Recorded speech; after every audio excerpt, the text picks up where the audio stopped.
When I go throughout my day and diligently capture action items on a to-do list, the to-do list eventually turns into a scary and intimidating monster. I dread having to face that monster later in the day, and I put it off as long as possible. I carry the anxiety of that to-do list throughout the day, and when I finally get to it, it takes too damn long to get through. Well, thankfully, I've found a better way. Instead of collecting all my to-dos on one daunting to-do list, or one giant inbox, I've started putting my to-dos in different batch buckets. Now, what's a batch bucket, you ask? A batch bucket is a place where action items go until you're in the proper mode or context to empty them and complete them all at one time.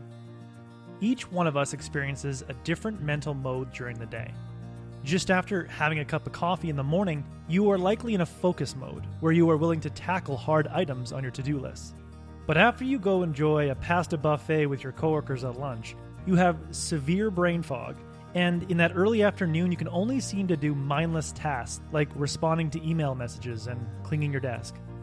Scott Adams, the creator of the Dilbert comic, says that when I wake up, my brain is relaxed and creative.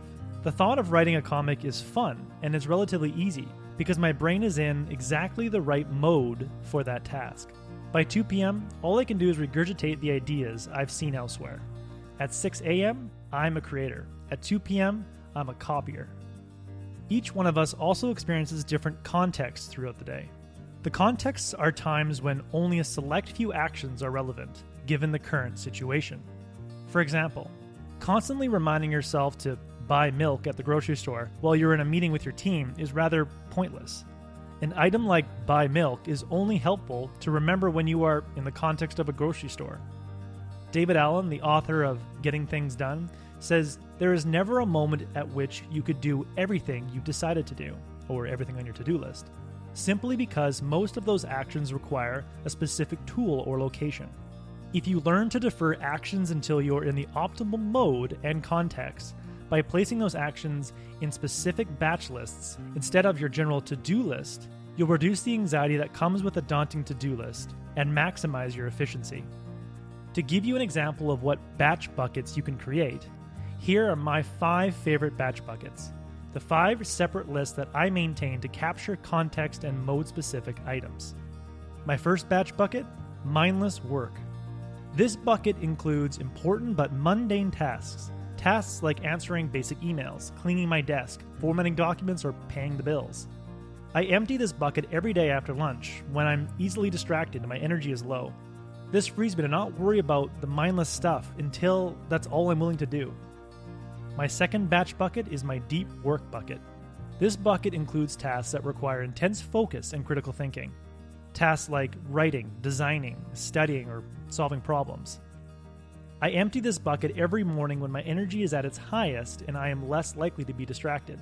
This ensures I use my time effectively and don't waste time doing an important task during low focus times when I'm likely to take twice as long to complete it.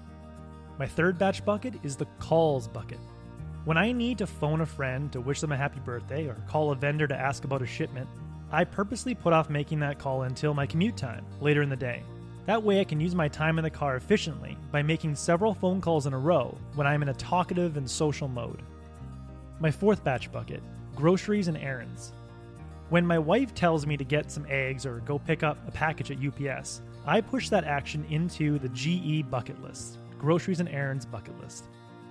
I empty the bucket when we desperately need one item in the bucket.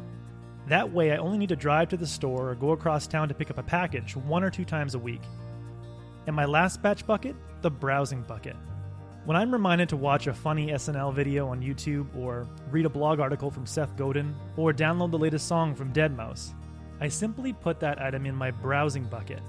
I empty that bucket every evening while sitting on the couch with an iPad in one hand and a glass of wine in the other. Action items that don't fit into one of these buckets goes into my general bucket list, my general to-do list. I still process this general list every day at 4 p.m., but because I collect items on other lists, getting through my general list isn't daunting anymore. So what batch buckets can you set up to catch the stream of to-dos coming your way? I advise having no more than 5 go-to batch lists. Any more and you might find it confusing keeping track of all your lists. With a few batch buckets in place, you can confidently defer items until the time is just right, allowing you to empty a batch bucket all at once. This minimizes the weight of your to-do list and maximizes the effectiveness of your time by doing similar tasks at the same time. So the next time that you encounter an action item, ask yourself, what bucket can I put this in and get to later? That's my productivity principle for today. If you would like a one-page PDF worksheet of this principle, just click the link below and I'd be happy to email it to you.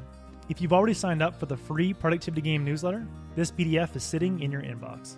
Thanks for watching, and I hope you have a productive week.